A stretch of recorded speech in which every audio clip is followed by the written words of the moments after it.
Yeah, I just wanted to piggyback off of Greg before we went to the ad break of, we do such a great job highlighting our top 10 of the year, but we rarely talk about like, hey, here's an old game that took over my life this year. And so I want to applaud Greg for that. And just, Sekiro was that for me. I know Kingdom Hearts was that for me last year. And we don't really get to highlight those like, oh, this game took over my life. And it's an older title that like became new to me, and I just want to make sure we get some love. The new content, Mike. And so, I just wanted to do that. But let me get back to some runner-ups, because I have a big list here, Tim, of like great games that I definitely want to talk about, like Palworld.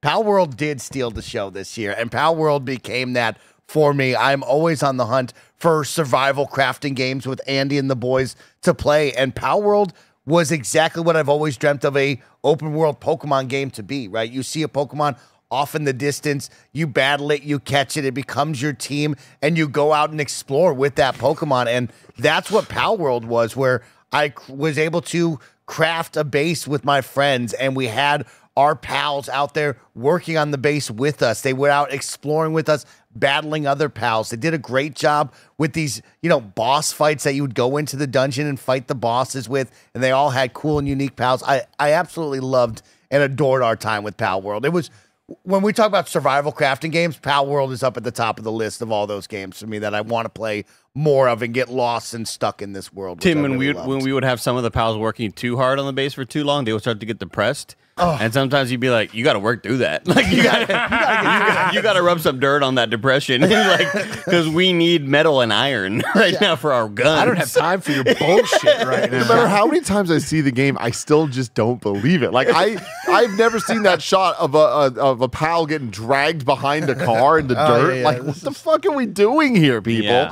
Yeah. Oh man, what else you got, Mike? Riding on the back of our Pokemon journey with Nick, a fan-made game came out that was Pokerogue, which was just a rogue-like Pokemon battler on the web and on your phone. And it was so cool to experience that with all of the different generations of Pokemon, kind of the small rule sets that they set for you of, you can start with one of, you start with 3 Pokemon, but you choose out of the 3 starters from different generations, and we're going to put you into the first 200 levels. And all you do is you battle Pokemon. You can catch them and put them in your collection for your next run. You can defeat them and earn items to then move on to the next one, whether that be health, more Pokeballs, whether it be upping up their damage or speed. It was like a really fun game of, what do I need for the next run? What do I need for the next battle? Oh, every 5 and 10, you'll either fight a larger Pokemon or you'll fight one of the other trainers. And I loved just the vibe of the fast, addicting nature that is the Pokemon battles,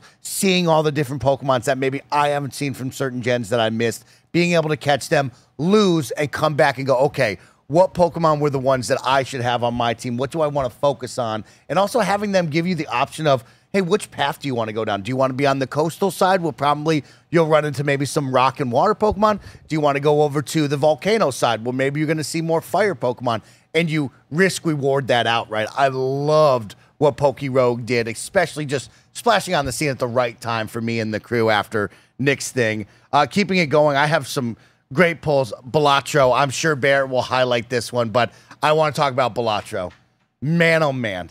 Sometimes a card game comes into your life, Inscription, like Andy did in my life, where you're like, oh, I didn't know we could make... You came into his life the way he said that. No, I was telling him you got to play Inscription. Yeah, he played every single day he was telling me. But like, you look at it and you go, oh, how do we make poker fun?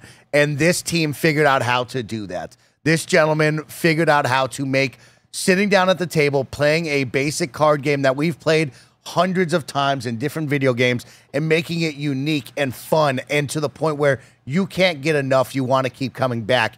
And the mix of jokers, putting on different multipliers and different effects on the cards, having the different hands play into, well, I want to build just off of pocket pairs, or I want to build off of 4 of a kind, or a straight, or a flush, and being able to have that limited poker knowledge to grow that and be able to use different cards to get the best hands. What an addicting, fun time. I mean, Balatro was special, and I know Barrett's going to piggyback off of that one with me. Just really quick. Like, it's not my game of the year, but I think I have an argument. I think it's the best game to have come out this year in just terms of design and just pure fun. Like this is a new forever game for me. Like I haven't been playing regularly for the last couple months, but I've been playing a lot this week just because I haven't had a lot of new games that I've been into, and so it's just like a new fucking like just bring up the Steam Deck or the Switch. I have it on both, depending on you know what handheld device I want to have around,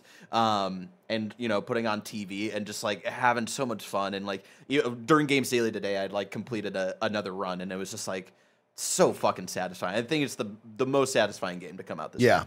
Going through the big blinds and like getting to that next little boss fight battle of like, okay, they're gonna hit me with, hey, these cards don't work anymore, and you have to nullify those effects and figure out, well, how do I overcome that? What do I go to the next one?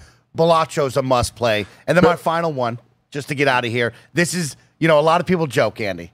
At the end of the year, we always watch these award shows, and my tagline is, I wish I had more time to play that one. So I want to give you the Snowbike Mike, I wish I had more time for that one. And that is Like a Dragon, Infinite Wealth. Yakuza 2 for me was something special. I really love Ichiban and the crew. This is a game that I will look at the end of the year if I don't make time for it. Gotta get back to that one. Wish I could get back to that one, y'all. And so I want to do highlight because I know I might be one of the few that's played it on the panel here. Roger's probably screaming at his computer screen because he loves it. But that game is dope. That game is a lot of fun. That game took me out of my comfort zone just like Final Fantasy has and just like Kingdom Hearts has, where it's like those usually aren't my kind of games. And I have somehow connected with that where it's like, oh, I would love to play this all the time. But then I put it on the shelf and never come back. So it is. One day I'll get back to you again. This episode is brought to you by Harry's. I always hate it when I buy something and then talk to someone else and realize I way overspent and they got it for cheaper. It's happened to all of us, but getting ripped off is no joke, especially when there's razors involved. The people at Harry's were tired of seeing everyday people paying way too much for low-quality shaving products. So they found a way to make beautifully designed razors without laughably high prices.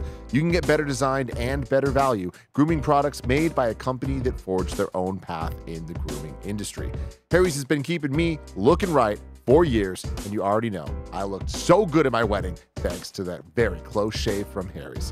Highest customer satisfaction in the shaving industry. No risk trial. If you don't like your shave, no worries. It's on them. Convenient subscription options that you can cancel at any time, so you can stop getting ripped off. With Harry's, you can get a shave that's a cut above the rest. Get started with a $13 trial set for just $3 at harrys.com/kindafunny. That's harrys.com/kindafunny for a $3 trial set. Major announcement.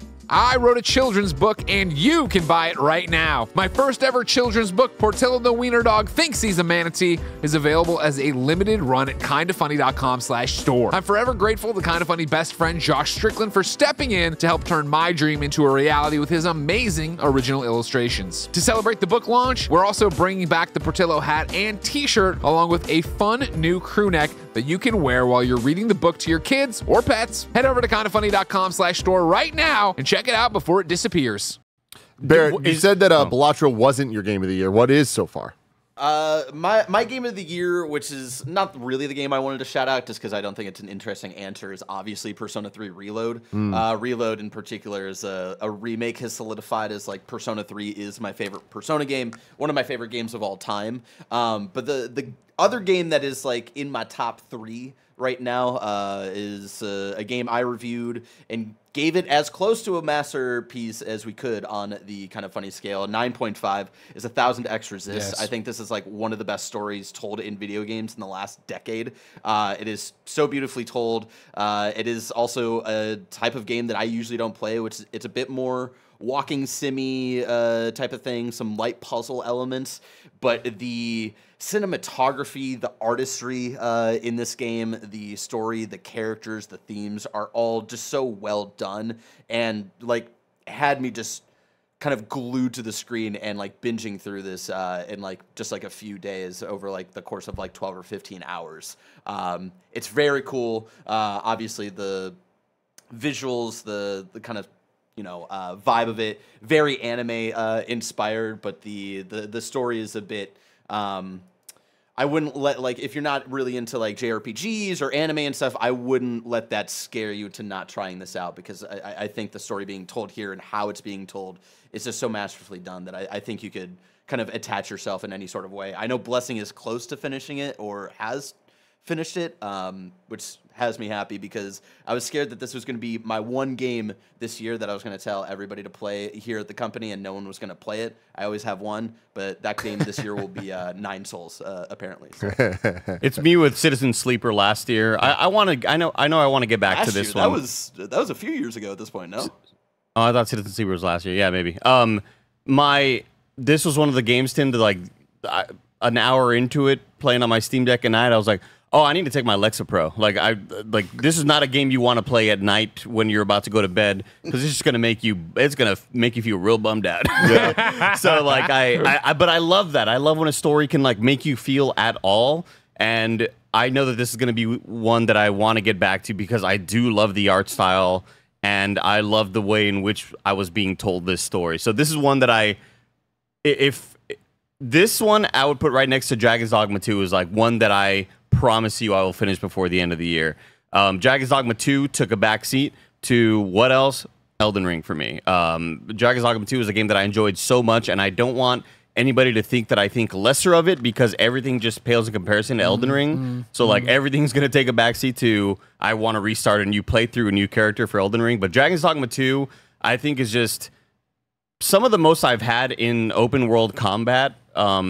And I know the criticisms are the fighting gets repetitive. To me, I enjoy it so much that I don't care about that, because it reminds me of like medieval. It's like a medieval Helldivers 2 for me, because of how silly the physics are. And you know, I loved creating Kevin Coelho to be Mike's little pawn, main pawn, and it's just a little dude with the hair pulled back, with the beard, and he's a warrior and he's strong as fuck. And then being able to recruit that dude to my squad, which then I see Kevin Coelho running around just, you know, throwing a big boulder at a bad guy and then like just climbing on enemies and be like, oh my god, Kevin's on this dragon, this is insane. Like, this game was just so much fun and so creative, and it really kind of nailed that we are adventuring right now sort of feel, in a way that, because of how random the battles could be, nothing ever felt like, oh, when you get to this area, be prepared for this thing. That enemy may not be there. Sometimes it spawns, sometimes it doesn't. But I just love the... could it do with a more enemy variety? Sure. That's why like I don't give this game like a 9 or 10 out of 10. To me, this is like an 8.5 out of 10. I had so much fun with it. I wish there were more enemies to fight with, but the enemies that are there, I have a blast with them every time, because I just love being able to climb on top of them, have all these cool different abilities, having Rebecca Ferguson being my main wizard lady, and she's doing crazy spells, and it's a freaking really fun experience to see all of the collaboration between people online.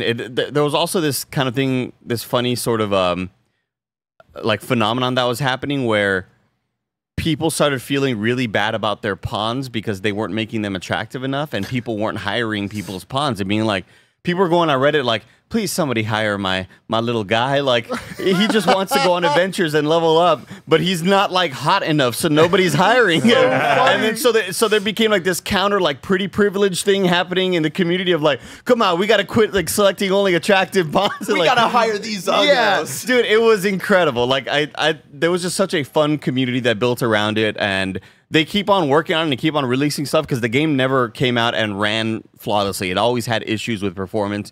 I'm glad a lot of those issues are being fixed. And even now, like deep in the PC community where people are doing like wild mods where they're getting cyberpunk levels of path tracing in there, and stuff is just looking ridiculously good. I hope they keep on working on that. This is a game that I absolutely want to get back to, but Elden Ring kind of pushed it out and said, you know, take a little seat for a bit. I'm so stoked to get back to it though.